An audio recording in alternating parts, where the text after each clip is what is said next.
আসসালামু আলাইকুম বন্ধুগণ, সবাই কেমন আছেন?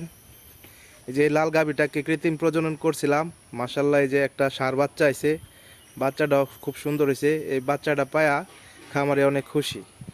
এই যে দেখেন খামারি কিভাবে হাসতেছে। তাজুল ভাই, তোমার যে এই গাভীটারে বীজ দিয়েছিলাম, এই যে এরকম একটা বাচ্চা আছে, বাছুরটা ভাই কি তুমি খুশি? আমি ইনশাল্লাহ আমি খুশি আছি। তুমি কি চাও যে এরকম ভালো ভালো বাছুর আরো দিতাম, বীজ দিতাম? এমন ভালো ভালো বীজ চাই আমি। আজকে তার গাবি আরেকটা গাবি হিটে আসছে, ওই গাবিটাকে শাহিওয়াল সিমেন্ট দিছি। আশা রাখি এরকম ভালো বাচ্চা হবে। আপনারা যারা যারা গরু পালেন বা দেশি প্রান্তিক খামারে আছেন, অবশ্যই এরকম ভালো ভালো বীজ দিবেন, অবশ্যই ভালো বাছুর পাবেন।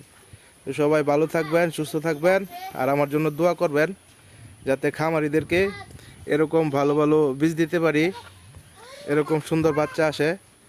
বীজ তো সবাই ভালো থাকবেন। আল্লাহ হাফিজ। বীজ লাগবো।